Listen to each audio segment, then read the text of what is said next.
आपकी wealth creation की strategy कोई भी हो, अगर वह सिंपल है तो आपको ज़रूर वेल्थ बना करके देगा। या तो अगर आप एक सही तरीके से फिक्स डिपॉजिट में इन्वेस्ट करते हैं, सही तरीके से रिकरिंग डिपॉजिट में इन्वेस्ट करते हैं, सही तरीके से अगर म्यूचुअल फंड में इन्वेस्ट करते हैं, सही तरीके से अगर शेयर मार्केट में इन्वेस्ट करते हैं, यहाँ तक कि आपका पब्लिक प्रोविडेंट फंड तथा सुकन्या समृद्धि योजना भी अगर आप सही तरीके से इन्वेस्ट करते हैं ना, तो आपको वेल्थ बनाने से कोई नहीं रोक सकता। लेकिन एक सिंपल स्ट्रेटजी जो होता है ना, उसे ही फॉलो कीजिए। जहाँ पर आप निवेश में कॉम्प्लिकेटेड स्ट्रेटजी घुसाने लगेगा ना, फिर आपका रिटर्न कम हो जाएगा और आप जितना का टारगेट रखे हैं ना, वह भी पूरा नहीं हो पाएगा। आप देखिए, 5,000 रुपये के इन्वेस्टमेंट से आपको 1 करोड़ मिल सकता है। लेकिन क्या है, स्ट्रेटजी एकदम सिंपल रखना। मार्केट का उतार चढ़ाव कितना भी हो, बिल्कुल भी नहीं घबराना, आराम से उसमें इन्वेस्ट करते रहिए, इन्वेस्टेड रहिए। जितना देर लगातार लंबे समय तक इन्वेस्टेड रहेंगे, आपका जो है टारगेट पूरा होने से कोई नहीं रोक सकता। हाँ, समय आपको ज़रूर देना पड़ेगा, क्योंकि अगर आप निवेश में अगर कम पैसा दे रहे हैं तो वहाँ पर आपको समय अधिक देना पड़ेगा। तो नमस्कार दोस्तों, आज का जो वीडियो है इसी पर आधारित है कि अगर सिंपल स्ट्रेटजी आप फॉलो करते हैं किसी भी इन्वेस्टमेंट प्लान में, न कि म्यूचुअल फंड, शेयर मार्केट, यहाँ तक कि फिक्स्ड डिपॉजिट, रिकरिंग डिपॉजिट, सभी में भी, वहाँ पर आपको टारगेट हासिल करने से कोई भी नहीं रोक सकता। यह सिंपल स्ट्रेटजी क्या है म्यूचुअल फंड में, आइए हम लोग देखेंगे। सबसे पहले एक छोटी सी बात मैं बताता हूँ। मैं अभी कुछ दिन पहले एक बैंक में गया था। हालांकि बड़ा बैंक तो था ही वहाँ पर, लेकिन उसके एक मैनेजर से बात हो रही थी, तो वहाँ पर एक आदमी का पता चला, बैंक में ही काम करता था और लगभग रिटायरमेंट के करीब आ चुका था वो।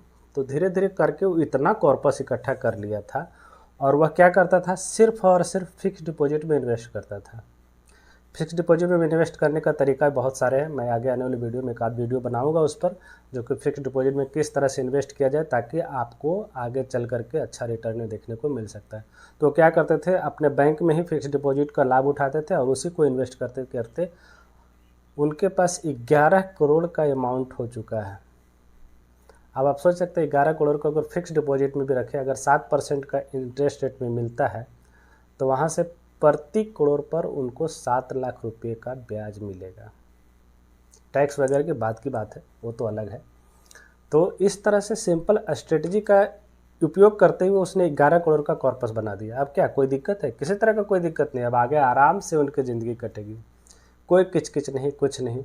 लेकिन हाँ, अगर आप थोड़ा तेज़ी से वेल्थ बनाना चाहते हैं, इन्फ्लेशन को बीट करना चाहते हैं, तो आपको म्यूचुअल फंड का सहारा लेना पड़ेगा। म्यूचुअल फंड में अगर 1 करोड़ का टारगेट आपने रखा है तो वह ज़रूर हासिल होगा, इसमें कोई दो राय नहीं है। लेकिन उसके रूल्स को आप फॉलो कीजिए। जो भी रूल्स बताया गया है, जो पैरामीटर उसके पर आधारित है, उसको ज़रूर फॉलो कीजिए, तभी वह आपका 1 करोड़ रुपये लक्ष्य बना करके देगा। जैसे कि उन्होंने एफडी में बनाया था। एक सिंपल स्ट्रेटजी, हमको एफडी करना है तो एफडी ही करना है, कहीं घूम फिर के दूसरा जगह नहीं मुंह मारना। मैं ज़मीन नहीं खरीदना, ये नहीं करना, वो सोना नहीं खरीदना, कुछ नहीं। फिक्स डिपॉजिट में करना है तो फिक्स डिपॉजिट, म्यूचुअल फंड करना है तो सिर्फ म्यूचुअल फंड। हाँ, डाइवर्सिफाई आप ज़रूर कर सकते हैं, लेकिन फोकस आपको स्ट्रेट रखना होगा कि आप उसी पर आधारित रहना है। इसी पर किसी तरह के इधर उधर छेड़छाड़ निवेश में नहीं करना है। थोड़ा सा पैसा बन गया, निकाल करके ज़मीन खरीद लिया, ऐसा नहीं होना चाहिए। अब दूसरे तरीके लगाइए ज़मीन खरीदने के। फिक्स डिपॉजिट के लिए अलग तरीका है, म्यूचुअल फंड के लिए अलग तरीका है, ज़मीन खरीदने के लिए अलग तरीका है।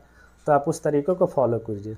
म्यूचुअल फंड में बहुत सारे रूल्स बताए गए हैं, जिनमें आप देखेंगे कि अगर आप म्यूचुअल फंड में इन्वेस्ट करते हैं तो अपने इन्वेस्टमेंट को डाइवर्सिफाई कीजिए। गोल पर आधारित होना चाहिए आपका इन्वेस्टमेंट। बहुत सारे लोग क्या करते हैं, बस इन्वेस्टमेंट चालू कर देते हैं, मुझे 5,000 रुपया पर मंथ इन्वेस्ट करना है। भाई क्यों? उनको यह पता ही नहीं होता क्यों। तो होता क्या है कि जैसे 2-3 साल इन्वेस्ट करते हैं, उसके बाद कहीं पैसे की ज़रूरत पड़ा, वहाँ से निकाल लेते हैं, इन्वेस्टमेंट फिर से उनका जीरो हो जाता है और दोस्त म्यूचुअल फंड को देने लगते हैं। होता क्या है, कभी मार्केट गिरता है, गिरने के बाद वहाँ से भी निकाल लेते हैं, बोलते हैं मार्केट तो बढ़ ही नहीं रहा है। भाई आपने अगर 10 साल का टारगेट लेकर के शुरू में इन्वेस्ट करने का सोचा है, तो 10 साल तो समय तो दीजिए। थोड़े समय में निकाल लीजिएगा तो फिर कैसे काम चलेगा? ठीक है। बैलेंस्ड फंड में अगर आपका कॉर्पस ज़्यादा होगा तो बैलेंस फंड में इन्वेस्ट कर सकते हैं। आप अपना रिस्क लेवल पहचानिए कि हम आप कितना रिस्क ले सकते हैं, इसलिए आप बैलेंस्ड फंड में भी इन्वेस्ट करते हैं, हाइब्रिड फंड में इन्वेस्ट कर सकते हैं, स्मॉल कैप में इन्वेस्ट करते हैं, लार्ज कैप, मिड कैप, जिसमें आप अपने रिस्क प्रोफाइल के अनुसार से। म्यूचुअल फंड का फ़ी किस तरह से उसका स्ट्रक्चर डिजाइन किया गया उसको समझिए, कितना फ़ी आपसे चार्ज किया जा रहा है उसके समझिए। मिक्स इन्वेस्टमेंट जितना होता है एप्रोप्रिएट उस तरह से कीजिए। बहुत सारे म्यूचुअल फंड है, उसमें आप डाइवर्सिफाई करके इन्वेस्ट कर सकते हैं। डाइवर्सिफिकेशन का बेनिफिट ज़रूर लीजिए। पोर्टफोलियो को कस्टमाइज़ कीजिए, सही रूप से पोर्टफोलियो बनाइए, large cap, mid cap, small cap मिला करके सही पोर्टफोलियो बनाइएगा, आपका रिटर्न ऑलरेडी ज़्यादा हो जाएगा। सबसे इम्पोर्टेंट बात, खरीदिए और उसको होल्ड कीजिए। आप यूनिट्स जब खरीदते हैं म्यूचुअल फंड में तो उसे समय दीजिए। ये नहीं कि छोटा छोटा आपको रेडीमेड बना बनाया कहीं से नहीं मिल जाएगा कि भाई आज लगा दिया तुरंत 1 साल में 20%, अगले साल फिर 20%, ऐसा नहीं होता म्यूचुअल फंड में। हो सकता है आज इस साल 20% मिले, अगले साल -10% मिले, उसके अगले साल अगर इन्वेस्टेड रहे तो वहाँ 30%, 40% पर भी मिल सकता है। तो एक सिंपल है, आपको बाय एंड होल्ड की स्ट्रेटजी अपनाना ही पड़ेगा, तभी आपको म्यूचुअल फंड में अच्छा खासा कॉर्पस बना करके देगा। वैल्यू इन्वेस्टिंग पर फोकस कीजिए। वैल्यू इन्वेस्टिंग करने का मतलब कि वैसे मतलब अंडर वैल्यू म्यूचुअल फंड को सेलेक्ट कीजिए जहाँ पर कि ग्रोथ अपॉर्चुनिटी आगे आने वाले समय में है और वह आगे आने वाले समय में अच्छा रिटर्न देने का मादा रखता है, उस तरह के म्यूचुअल फंड में आप इन्वेस्ट कीजिए, बेटर रहेगा। SIP बहुत ही इम्पोर्टेंट होता है। अगर आप कुछ नहीं करते हैं तो सिर्फ SIP के जरिए इन्वेस्टमेंट कीजिए, बहुत अच्छा कॉर्पस आपके लिए तैयार करके देगा। स्टॉक ब्रोकर के थ्रू इन्वेस्ट कर सकते हैं और म्यूचुअल फंड पोर्टफोलियो को आप मैनेज करते हुए इन्वेस्ट कीजिए, वहाँ पर आपको अच्छा रिटर्न आगे आने वाले समय में देखने को मिल सकता है। तो इतना सब करने के बाद आपको इन्वेस्ट शुरू करना है बहुत जल्दी। बहुत सारे लोग कहते हैं कि भाई मार्केट गिरेगा, तब गिरने का इंतज़ार करते करते मेरे साथ जो इन्वेस्ट करते थे 20-25 हज़ार का उसमें मार्केट था, आज 80,000 पहुँच गया, वहाँ पर भी लोग इंतज़ार आज भी कर रहे हैं कि मुझे मार्केट में इन्वेस्ट करना है, थोड़ा मार्केट गिरने दीजिए। गिरने का कभी मार्केट आपको अपॉर्चुनिटी देता है हमेशा, लेकिन आप उस अपॉर्चुनिटी का लाभ अगर नहीं उठा पाए तो वहाँ से मार्केट भाग करके आपको दुगना तिगना दामों पर आगे चल के मिलेगा। फिर यहीं पर होता है फियर रिग्रेट, आप रिग्रेट करके वो फिर इन्वेस्ट करेंगे हाई लेवल पर, फिर वहाँ से मार्केट गिर जाएगा, फिर वहाँ से रिग्रेट करना चालू कर देंगे। तो इससे अच्छा है कि आज ही शुरू कर दें, जितना जल्दी शुरू करेंगे आपके लिए उतना ही बेनिफिट होगा। 2 माध्यम है म्यूचुअल फंड में इन्वेस्ट करने का, सीढ़ी चढ़ने का 2 माध्यम है, आप जैसे चढ़िए, SIP और लमसम। अगर आपके पास ज़्यादा पैसा है तो एक मुश्त लगा करके छोड़ दीजिए, लेकिन हाँ, एक मुश्त अगर लगा रहे तो ध्यान रखिए मार्केट में उतार चढ़ाव आता है, आप उसे लंबे समय के लिए इन्वेस्ट कीजिए, तभी आपका सही रहेगा। SIP के जरिए अगर इन्वेस्ट करें, सिस्टमेटिक इन्वेस्टमेंट प्लान के जरिए इन्वेस्ट कर रहे हैं तो यह सबसे सही अप्रोच होता है। मार्केट के वोलेटिलिटी को देखते हुए, मार्केट के उतार चढ़ाव को देखते हुए SIP इन्वेस्टमेंट बहुत ही बेटर होता है। SIP को लोग नेगलेक्ट करते हैं, SIP नेगलेक्ट मत कीजिए। अगर उसे टॉपअप करना है तो कीजिए, नहीं तो अन्यथा 5,000 10,000 का जो SIP चल रहा है उसे आप ज़रूर कंटिन्यू रखिए, मार्केट भले ही कितना गिर जाए। अगर आप गोल बेस्ड इन्वेस्टिंग करते हैं तभी यह पॉसिबल है, अन्यथा नहीं। मैंने बताया ना कि अगर मान लीजिए 5,000 रुपये से शुरू कर दिए, किस लिए, आपको पता नहीं है, तो फिर आपका पैसा कुछ पता नहीं कि कहाँ जाके क्या होगा नहीं होगा। सो इसलिए कोशिश कीजिए गोल बेस्ड इन्वेस्टिंग करने का, तभी आपके लिए प्रॉपर सही रूप से वेल्थ बना करके देगा यह म्यूचुअल फंड। जैसे कि मास्टर साहब FD में बना लिया बैंक वाले सब, FD में भी 11 करोड़ बन सकता है, सोचने वाली बात है। तो ठीक है, देखते हैं स्ट्रेटजी क्या क्या हो सकता है। आइए, सबसे पहला, अगर 5,000 रुपये पर मंथ इन्वेस्ट करते हैं तो यह आपको 22 साल लगेंगे 1 करोड़ पूरा होने में, और 10% से इंक्रीज करते हैं तो 18 साल। इसे देखिए कैलकुलेट करके देखेंगे हम लोग। देखिए सिंपल यहाँ पर कैलकुलेशन किया हुआ है।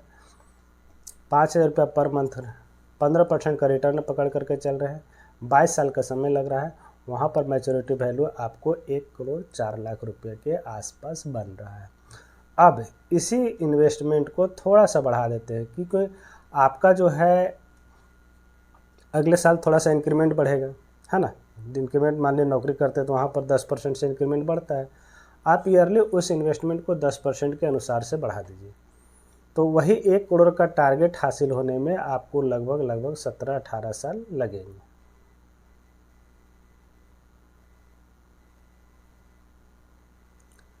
18 साल 6 महीने के आसपास लगेंगे आपको यह टारगेट पूरा होने में। तो इस तरह से अगर आप अपने म्यूचुअल फंड को इन्वेस्टमेंट जो 5,000 का एसआईपी जा रहा है 10% का टॉपअप कीजिए, यानी 5,000 प्लस 5,000 का 10% अगले साल से 5,500 अगर इन्वेस्ट कर रहे हैं तो यह टारगेट पूरा होने में 1 करोड़ टारगेट पूरा होने में आपको 18 साल 6 महीने के आसपास समय लगेगा। दूसरा, ये तो हो गई 5,000 रुपये से। अगर आपके पास थोड़ा पैसा ज़्यादा है तो फिर आप क्या कर सकते हैं, आप अपने इन्वेस्टमेंट को बढ़ाइए, 10,000 रुपये पर मंथ कीजिए। 10,000 रुपये पर मंथ इन्वेस्ट करते हैं तो वहाँ पर 17.5 साल लगते हैं, और उसे पूरा होने में अगर 17.5 साल लगे, 1 करोड़ पूरा होने में 17.5 साल लगेंगे। अगर 10% कैसे इंक्रीज करते हैं, जैसे पहला साल अगर 10,000 रुपये इन्वेस्ट किए तो नेक्स्ट ईयर हर एक मंथ 10,000 का 10% लगभग 10,000 का 11,000 पर मंथ आपको इन्वेस्ट करना होगा। तो इस लिए अगर इन्वेस्ट करते हैं 10% ज़्यादा से तो आपके 14.5 साल लगेगा। उसके बाद एक सिंपल फंडा है, 15 साल के लिए अगर 15,000 रुपये पर मंथ इन्वेस्ट करते हैं, वहाँ पर आपको 15% का रेट ऑफ रिटर्न मिलता है, तो आपको 1 करोड़ रुपये 15 साल में ही पूरा हो जाएंगे। आइए देखते हैं इसे। सिंपल सा है, ये बहुत ही प्रचलित है। आपको करना क्या है, 15,000 रुपये पर मंथ इन्वेस्ट करना है। कितने सालों के लिए, 15 सालों के लिए। आपको देखिए टॉप अप 0 कर देते हैं इसको, तो 1 करोड़ 2 लाख रुपए का कॉर्पस आसानी से तैयार होकर के मिल जाएगा आपको। 15 साल के लिए 15% के अनुसार से इन्वेस्ट करें। ये तो कैलकुलेशन करने वाली बात है, आप अपना जितना अमाउंट डालते हैं उसके अनुसार से कैलकुलेटर उठाइए, गूगल पे जा करके वहाँ पर आप इन्वेस्ट करके कैलकुलेट करके देखिए कि आपको जो अमाउंट इन्वेस्ट कर रहे हैं वह टारगेट तक पहुँचने में कितना समय लग रहा है। तो ठीक है, अब ये तो हो गया भाई, इन्वेस्टमेंट की रकम हम इतना दे रहे हैं तो इतने समय में आपका टारगेट पूरा होगा। अब रही बात फंड की बात, फंड कौन कौन सा लेना है। तो सबसे पहला फंड है, टाइम फ्रेम ज़्यादा है, अमाउंट आप कम दे रहे हैं तो टाइम फ्रेम ज़्यादा रखिए, इस बात को ध्यान रखिए। 10,000 15,000 के लिए मैं 3 ही फंड बता रहा हूँ। हाँ, अगर आपको ज़्यादा रिस्क है एक स्मॉल कैप और ले सकते हैं, मैं बाद में बता देता हूँ उसके लिए स्मॉल कैप कौन सा लेना। पहला, निप्पॉन इंडिया का स्मॉल कैप फंड लीजिए। निप्पॉन इंडिया का स्मॉल कैप फंड का प्रदर्शन देखेंगे तो पिछले कई सालों से लगातार यह अच्छा प्रदर्शन करते आ रहा है। इसका 3 ईयर का CAGR देखिए लगभग 26%, 5 साल का 34% और 7 से 10 साल के बीच में लगभग 30% से ऊपर का रिटर्न निकल करके आ रहा है। बहुत ही बेहतरीन। कहाँ हम लोग रीजनेबल रेट 15% मान के चल रहे हैं। अगर इस तरह के फंड में अगर बने हुए हैं तो आपका टारगेट और भी आसानी से और जल्दी हासिल होगा। लेकिन वही है, स्मॉल कैप में बहुत ज़्यादा उतार चढ़ाव होता है, इसलिए इन सभी बातों को ध्यान में रखिए कि स्मॉल कैप में अगर इन्वेस्ट करते हैं तो वहाँ पर आप अपना जो है लक्ष्य दूर ही रखिए और समय उसमें ज़रूर दीजिए, तभी आपका टारगेट पूरा हो सकता है। फंड बहुत ही अच्छा है, अच्छा उनके लिए है जो कि लंबे समय में इन्वेस्ट करना चाहते हैं, लंबे समय के लिए इन्वेस्ट करना चाहते हैं उनके लिए। उसके बाद आता है अगला फंड की बात हम लोग करेंगे। अगला फंड आता है मोतीलाल ओसवाल का mid cap fund. Motilal Oswal का मिड कैप फंड, इसमें देखेंगे हम लोग कि किस तरह से प्रदर्शन किया है पिछले आने वाले समय में, जो पीछे का समय है उसमें। तो इसमें देखिए 3 साल में 32% और लास्ट के 5 से 10 सालों के बीच में लगभग 30% से ज़्यादा का रिटर्न, ये भी निकाल करके यहाँ रीजनेबल जो 15% हम लोग मान के चल रहे हैं, यहाँ पर से अधिक रिटर्न निकाल करके आ रहा है। देखिए कितना बेहतरीन है, साल दर साल बहुत ही अच्छा फंड प्रदर्शन कर रहा है मोतीलाल ओसवाल का मिड कैप फंड। दूसरा फंड, यह बहुत ही बेहतरीन फंड है, आप अगर इसमें इन्वेस्ट करना चाहें तो ज़रूर इन्वेस्ट कीजिए।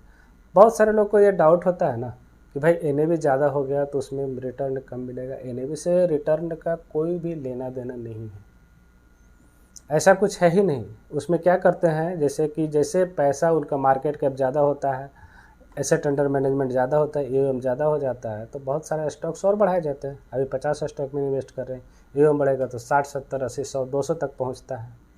तो इसलिए यह गलतफहमी मन से निकाल दीजिए कि हम जो है बड़े जो AUM है उसमें कम रिटर्न मिलता है।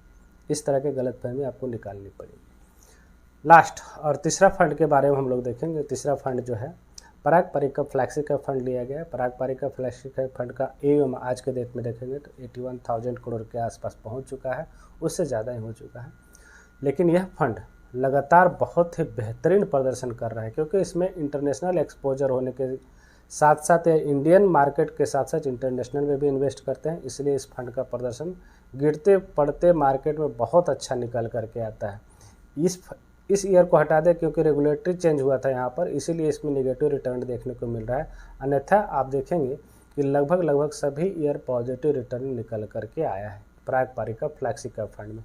यहाँ पर रेगुलेटरी चेंज हुआ था, इसलिए थोड़ा सा इस फंड में खराब प्रदर्शन हुआ था। अन्यथा आप देखेंगे 3 साल में 15% और 5 से 10 साल के टाइम फ्रेम में लगभग 20% से ज़्यादा का रिटर्न निकल गया। आपका जो ऑन एन एवरेज है ना 15% जो हम लोग लेके चल रहे हैं, वहाँ से यह सभी तीनों म्यूचुअल फंड टारगेट को अचीव करते हुए नज़र आते हैं। लेकिन कंडीशन यही है कि आपको जो है लंबे समय के लिए रहना होगा। लंबे समय के लिए अगर किसी फंड में बने हुए रहते हैं तो आशा कीजिए वहाँ पर 15% 20% से ज़्यादा का रिटर्न आपको मिलते हुए दिख सकता है। तो कोशिश कीजिए, अगर आप म्यूचुअल फंड में इन्वेस्ट कर रहे हैं तो लंबे समय के लिए इन्वेस्ट कीजिए, तभी आपको 1 करोड़ का जो टारगेट हम लोग आज लेकर के चल रहे हैं वह आसानी से हासिल हो जाएगा।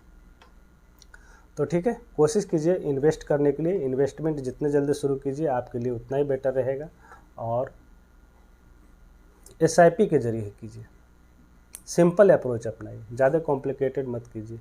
जैसा कि मैं एक कहानी बताया था ना आपको कि भाई उन्होंने जो है सिंपल स्ट्रेटजी फॉलो कर करके सिर्फ FD के जरिए 22 करोड़ रुपये 11 करोड़ का कॉर्पस बना लिया है। बहुत बड़ी रकम होती है 11 करोड़। सिंपल स्ट्रेटजी, कहीं कुछ देखा नहीं, कोई कुछ सुना नहीं, कोई मार्केट का उतार चढ़ा नहीं, और 11 करोड़ रुपये तैयार, कोई दिक्कत नहीं, रिटायरमेंट आसानी से कटेगा। तो ठीक है, आज की वीडियो के लिए इतना ही। वीडियो देखने के लिए बहुत बहुत धन्यवाद।